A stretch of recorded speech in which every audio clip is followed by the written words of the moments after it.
Vale, pues buenos días a todos. Gracias por asistir, a los presentes y los que estáis siguiendo online la jornada técnica, que lleva como título Caracterización del abandono de tierras, cítricos, con teledetección, su relación con la biomasa, medio ambiente y suelos.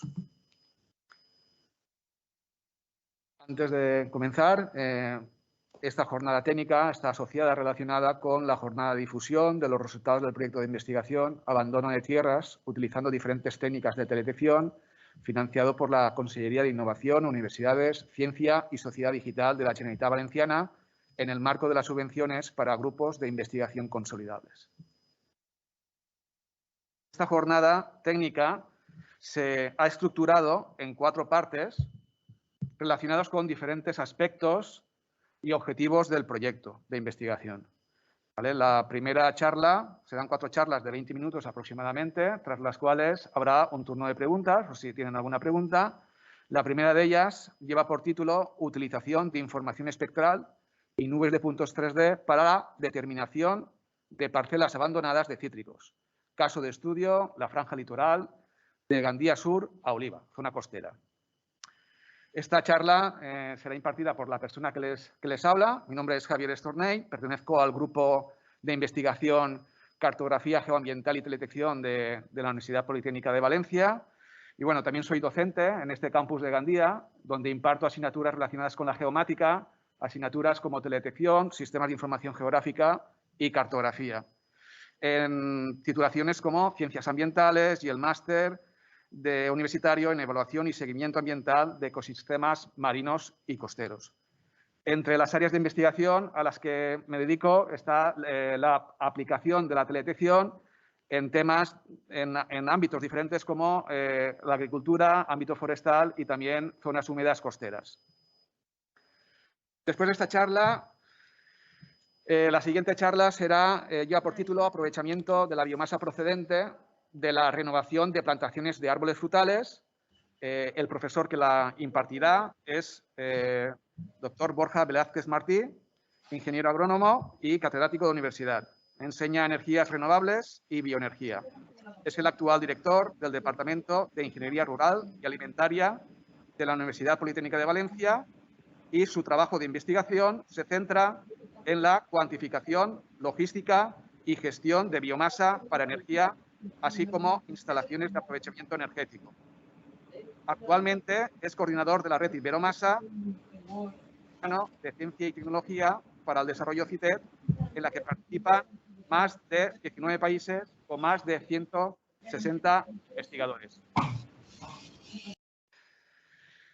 Bueno, pues entonces vamos a pasar al siguiente ponente. Bueno, pues... Muchas gracias, Javier, por la presentación anterior. Pues antes de empezar mi charla, pues comentar un poco una reflexión sobre lo que se ha comentado aquí en el público, sobre las causas del abandono de las parcelas de cítricos. Principalmente, pues uno de los factores más importantes es la fragmentación de la propiedad. En esta zona de España, pues durante muchos años se han ido dividiendo las propiedades por temas de herencia y de traspaso de unos bienes de producción, pues de unos padres a unos hijos. Resulta que ha llegado un momento en que los hijos de los agricultores han dejado de ser agricultores, han empezado pues a estudiar carreras pues de todo tipo, es decir, son profesores, son abogados, son médicos, son ingenieros y no son agricultores profesionales. Entonces ha habido un abandono de la profesión del agricultor profesional, primero motivado por una fragmentación de la propiedad que ha causado pues tener parcelas pequeñas. Y eso viene asociado también a unos precios de mercado que han hecho que los cultivos no sean competitivos. La falta de competitividad, la falta de rentabilidad, acompañado de propiedades pequeñas, y el hecho social de que los hijos de los agricultores pues, se han dedicado a otras profesiones ha llevado pues, al abandono de unas tierras que tradicionalmente ha cultivado la familia. Entonces, para evitar esto, solo se puede atacar, en mi opinión, de 2 maneras. Primero, favoreciendo la reunificación otra vez de tierras. existen instrumentos administrativos que se aplican a nivel urbanístico, por ejemplo, para la producción, para la formación de polígonos industriales, donde agricultores tienen parcelas pequeñas que no son rentables y no son agricultores profesionales, están obligados a ceder sus tierras para la urbanización y el cambio de uso del suelo. Sin embargo, ese instrumento no se aplica en la agricultura. Los mismos instrumentos legales se podrían aplicar en la agricultura para que aquellas zonas donde no es rentable la agricultura por una fragmentación excesiva de las propiedades y donde la mayoría de los propietarios no son agricultores profesionales, debería de haber un instrumento que obligase a la unificación de tierras y la unificación de propiedades para el cultivo en común. Y la segunda cuestión es intentar proteger tanto a los agricultores por el precio de sus productos y también paliar sus cargas en cuanto a costes de producción. Los costes de producción son muy altos en comparación con otras zonas del mundo y los precios de mercado son muy bajos. Eso, pues, evidentemente hay que atacarlo de alguna manera. No existe una solución mágica para solucionar estos problemas, pero de alguna manera nuestros representantes, nuestros gobiernos han de trabajar en ese sentido. Es decir, reducción de costes y aumento de precios para que la agricultura pues, pueda continuar en su actividad como una característica propia del entorno, del medio ambiente y de la cultura de la zona característica en este caso. Bien, hablando ya sobre el proyecto. Uy, ¿puedes ponerme, por favor?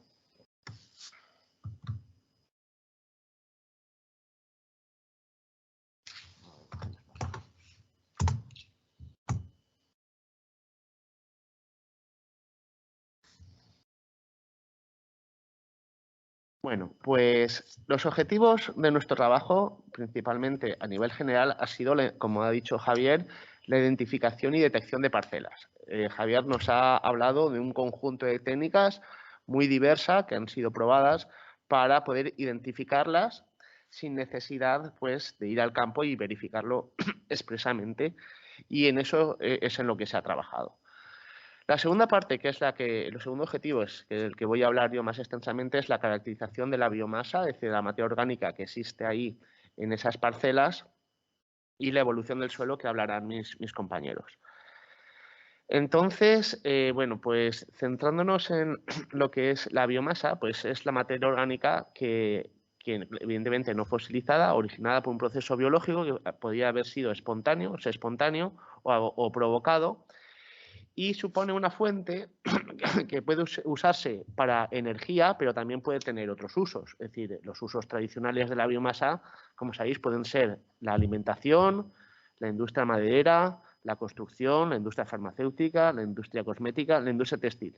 Es decir, esa biomasa que se genera de forma espontánea en una zona abandonada se podría gestionar primero para evitar pues riesgos de incendios, riesgos de plagas, impacto paisajístico, etcétera. Se podría utilizar y podría ser aprovechable, y en función de sus características podría dársele un uso diferenciado, pues destinado a alguna de estas actividades, tanto energía como las demás que he mencionado.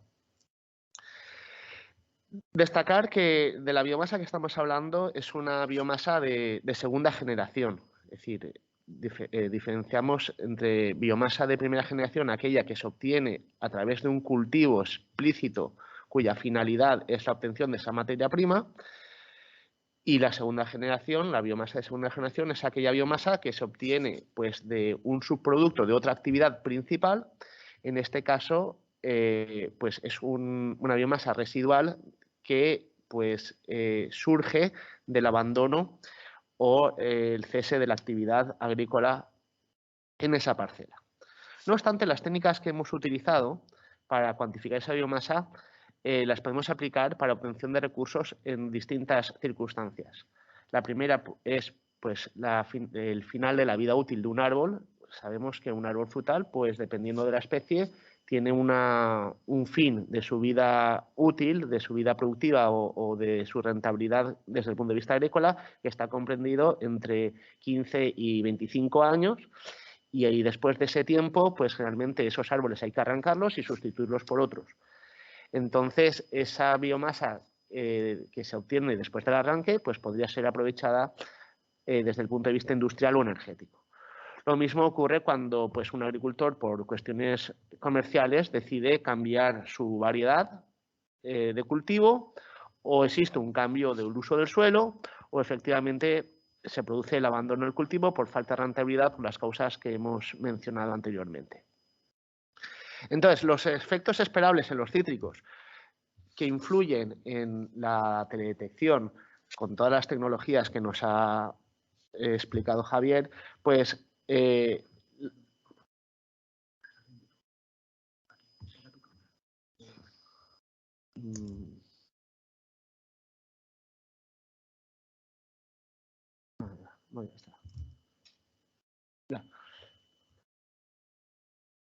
bien, es decir, lo que estamos detectando a través de detección viene motivado por distintas causas, que primero pues, es el decaimiento de la planta, una disminución de su fructificación, el amarillamiento de las hojas, un cambio de color, razón por la cual pues, ciertas imágenes en distintas bandas de la región visible pues, permiten la identificación de esas parcelas, la evidente defoliación en caso de que haya un descenso de la humedad del suelo y disponibilidad de agua de la planta, dado que se produce una ausencia del riego y se pone la parcela a merced de la pluviometría natural de la zona.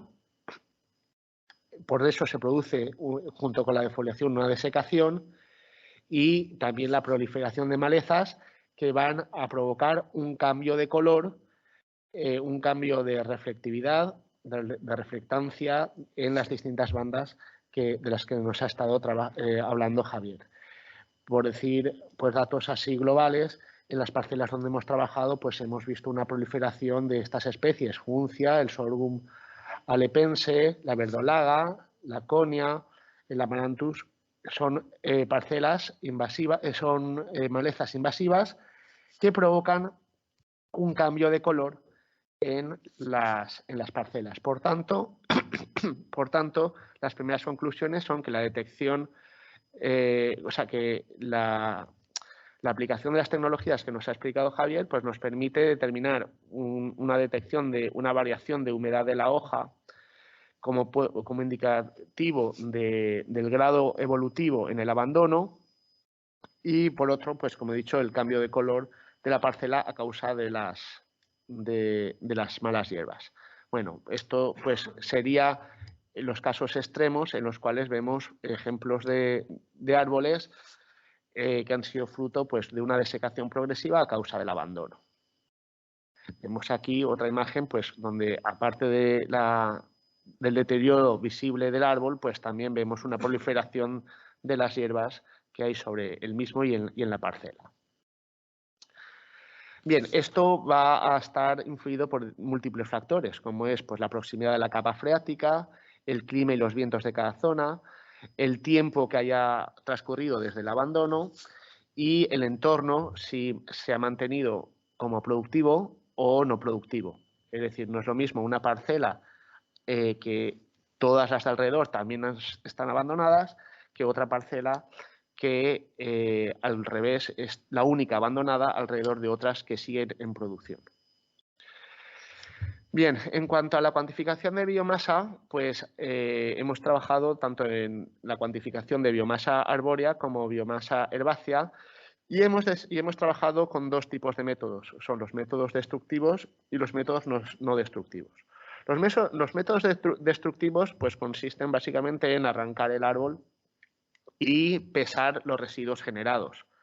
En este caso, en estas imágenes, pues bueno, vemos medios mecánicos, también puede ser medios más manuales con motosierra y se pueden, pues, posteriormente esos materiales residuales ser sometidos a un empacado o a una trituración y esos materiales pues, son pesados y entonces se relaciona pues, las dimensiones de la planta, lo que son la altura de la planta, el diámetro de copa, el diámetro del tronco, el marco de plantación, con la cantidad de materiales obtenidos mediante pesada, de los cuales habría que restarles la correspondiente humedad para determinar su peso en seco. Y también hemos hecho ensayos en los cuales se ha hecho la pesada con hojas y después, con mucha paciencia, se ha defoliado los materiales y determinar su peso sin hojas para ver cuál es el porcentaje de biomasa foliar existente en la parcela. Por otro lado, asociados a los métodos destructivos, hay otros métodos que no tienen por qué ser destructivos, basados en la sometría y en la dendrometría clásica, que se ha aplicado tradicionalmente en parcelas forestales. La diferencia principal entre el medio forestal y el medio agrícola es que la biomasa forestal se concentra principalmente en el tronco del árbol, mientras que en las parcelas agrícolas, pues la biomasa que existe en la copa pues adquiere mayor protagonismo, mayor importancia. Hay más biomasa en la copa que en el fuste, que suele ser troncos pues muy pequeños, pegados al suelo, para facilitar pues la recolección y la fructificación en la zona media de los árboles. Entonces, para desarrollar métodos no destructivos hemos tenido que hacer una adaptación de la dendrometría clásica. Esa adaptación consiste en dos fases. La primera fase es determinar cuál es la biomasa contenida en ramas en base a su diámetro y longitud. Es decir, se han tenido que tomar una serie de ramas de distintos tamaños y midiendo o bien por volumen o bien mediante pesada la biomasa que se contiene, y hemos desarrollado pues, ecuaciones alométricas donde obtenemos la biomasa en función del diámetro y la longitud de esas ramas de la especie en estudio. Una vez se tienen esas ecuaciones alométricas, pasamos a una segunda fase de estudio, que es determinar cuál es la biomasa del árbol entero trabajando por estratos. Trabajando por estratos, cada estrato pues, supone una clase diamétrica, es decir, cada estrato tiene ramas de distinto tamaño. En cada uno de esos estratos se toma una muestra y se aplican las ecuaciones alométricas obtenidas en la fase anterior. Es decir, se puede determinar su masa a partir de la medición del diámetro en la base de la rama y su longitud. Y lo mismo en el fuste. Entonces, bueno, pues los estratos más bajos, el primero y el fuste, se mide completamente todas las ramas que hay en ese estrato, pero ya a partir del estrato segundo, tercero y cuarto, donde las ramas se hacen cada vez más pequeñas, nos obliga a tener un muestreo de la biomasa que hay en esos niveles y multiplicarlos por un número que uno tiene que contar con mucha paciencia, de tal manera que la media del muestreo se pueda multiplicar por el número total de individuos que se estima en cada uno de los estratos. De esta manera, mediante el sumatorio de cada uno de los estratos, pues tienes la biomasa total del árbol y podríamos determinar, pues, lo que digo, la biomasa en función del diámetro de copa, diámetro del tronco y la altura de la planta. Con estas mediciones, tanto destructivas como no destructivas, sacamos lo que podríamos definir un factor llamado factor de ocupación, que relaciona el volumen que ocupa la copa, caracterizado por su diámetro y su altura, en base a la biomasa que contiene. Este volumen aparente es el que se puede detectar con tecnología, por ejemplo, LIDAR. Entonces, la tecnología LIDAR permite determinar diámetros y alturas, y con esos diámetros y alturas se pueden aplicar ecuaciones geométricas como la semiesfera, el elipsoide, el cilindro o el cono, que se relacionan con la biomasa medida en campo, ya sea con métodos destructivos o métodos no destructivos.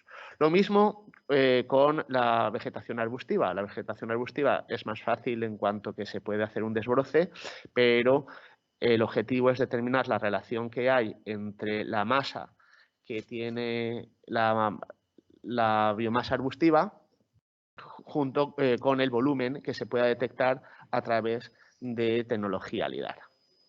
Bueno, pues aquí ahora os voy a presentar los resultados obtenidos en unos experimentos en Hortanique con 7 años de abandono.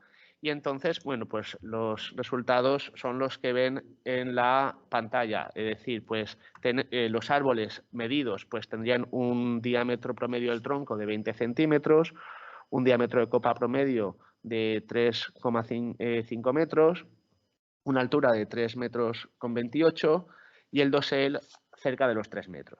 Bueno, pues con esas características de árboles en este experimento concreto se obtienen una biomasa que ronda los 123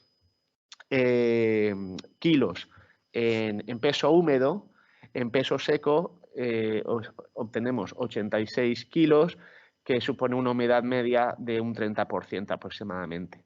Vemos que tenemos de toda esa masa de 86 kilos en seco, pues un 23% corresponde a biomasa foliar y el resto, casi un 80%, corresponde a biomasa leñosa.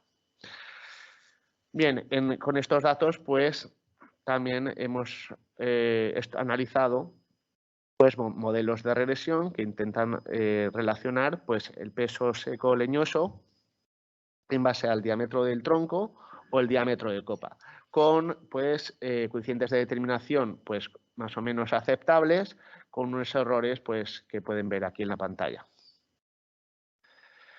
Entonces, atendiendo pues, a los marcos de plantación, pues si consideramos un marco medio de 4×4, obtenemos pues, que podemos estar hablando de unas 41 toneladas por hectárea de biomasa leñosa seca, que suponen 15 toneladas de fijación de carbono por hectárea. Si se considera la biomasa foliar, estamos hablando de unos 1.500 megajulios por árbol, si son contadas las hojas y la madera, y si no, y si solo se considera la biomasa leñosa, pues estamos hablando de unos 1.062 megajulios por árbol. Aquí tenemos algunas relaciones de parámetros del árbol con tecnología LIDAR. Vemos pues, que los coeficientes de determinación pues, rondan entre el 0,65 y el 0,75, que podemos considerar que son aceptables para predecir tanto las variables geométricas que podemos relacionar con la cantidad de biomasa o directamente con la biomasa que tiene el árbol. Los datos de fijación de carbono y datos energéticos provienen de unos análisis de la biomasa en cuanto a análisis elemental, análisis proximal en cuanto a contenido de cenizas volátiles. Los resultados obtenidos pues, están acorde a otros materiales leñosos y los hacen útiles para la industria, tanto energética como para la madera. Hemos determinado el poder calorífico en función de estas variables elementales y proximales, y quería hacer un pequeño apunte sobre la rentabilidad del uso de estos materiales. Es decir, todo el mundo pues, entiende que el coste máximo de producción y comercialización de este material pues, será la diferencia entre el precio de mercado y el beneficio esperado. Es decir, el coste máximo que me puedo gastar va en relación a lo que yo espero ganar en la producción. Entonces, pues basándonos en estudios de mercado, por ejemplo, que ofrece la empresa Argus Media, estamos hablando que el precio de la biomasa en el mercado está alrededor de unos 110 euros, por ejemplo, en astillas de pino, o 100 euros astillas de chopo, y los residuos agrícolas, el precio se oscila entre 50 y 80 euros la tonelada. Con las características que vemos ahí, pues entre un 30 y un 40% de humedad, un contenido de cloro menor al 0,5%, astillas de 5 centímetros de máximo en cualquiera de sus direcciones y un contenido de cenizas menor al 5%. Bueno, aquí vemos cómo ha ido evolucionando el precio de la astilla en los últimos años. Vemos que oscila los 110 euros, aunque este año ha alcanzado los 115 euros la tonelada. Y tenemos también la evolución de precios de los pellets que podíamos fabricar con estos materiales en distintos formatos. Pues pues el pellet con cisterna, suministrado con cisterna, pues oscila alrededor de los 240 euros y el pellet en saco, en 15 kilos, pues oscila entre los 280 euros. Bien, entonces, sabiendo estos precios de pelletización, pues claro, la diferencia entre los precios del pellet en su situación más desfavorable y el precio de la astilla es lo que uno puede gastar, esa diferencia entre el precio del pellet y el precio de la astilla es lo que uno puede gastar en el proceso de pelletización. Estos precios de mercado van asociados a precios de recogida y ya haciendo un resumen pues, de las tecnologías de recogida basado principalmente en el astillado, los precios oscilan en lo que es un preastillado en campo entre 8 y 10 euros la tonelada. Este material astillado en campo después requiere pues, un cribado para eliminar impurezas que suele costar entre 6 o 7 euros la tonelada y un astillado final para conseguir astillas de 5 centímetros entre 8 y 15 euros la tonelada. Bueno, aquí está la justificación de los precios, que después, si hay algunas preguntas, pues las podríamos discutir. Las conclusiones son que el precio de venta del material podría oscilar entre 100 y 110 euros la tonelada, el precio de recogida entre 30 y 40 euros la tonelada. Eso supone un beneficio para la gestión de esta biomasa entre 15 y 20 euros la tonelada, lo cual pues es un precio pues muy competitivo si se desea pues aprovechar estos materiales. Eso es todo lo que os quería contar y estoy abierto a preguntas, sugerencias o inquietudes.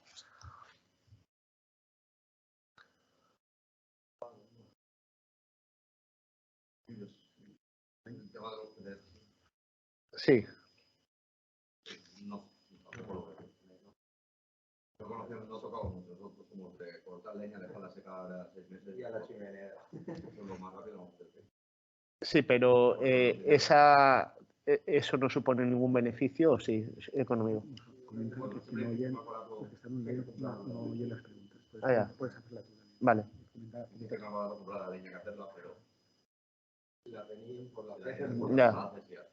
Ya. Ese proceso te lo ahorras.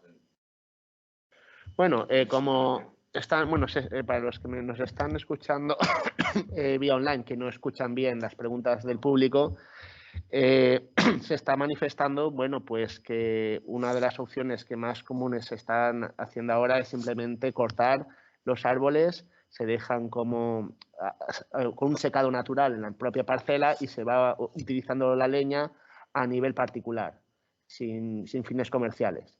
Entonces, lo que yo aquí he manifestado pues es la posibilidad de aprovechar esos materiales con fines comerciales con los precios de mercado que existen. Evidentemente, pues hay que buscar, pues evidentemente, los compradores y las líneas de comercialización adecuadas, pero que de acuerdo a los precios de mercado, el aprovechamiento de ese recurso sale rentable con un beneficio, pues como digo, de entre 20 y 25 euros la tonelada.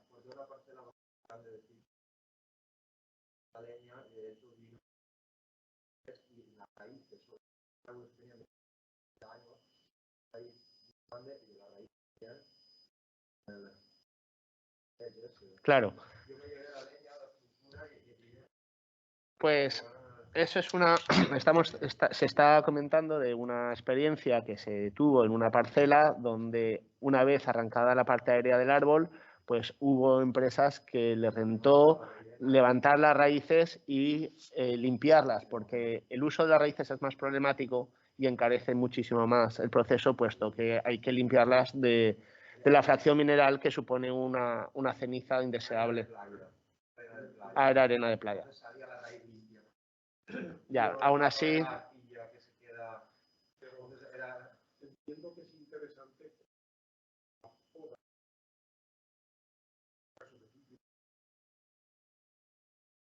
Sí.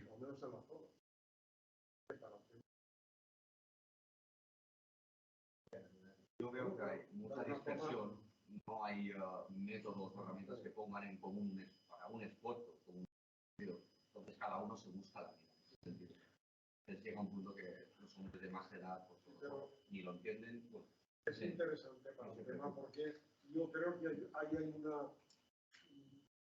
En el mercado existe el tema de la poda, hoy por hoy no se está trabajando. Y precisamente para el tema de biomasa se podría...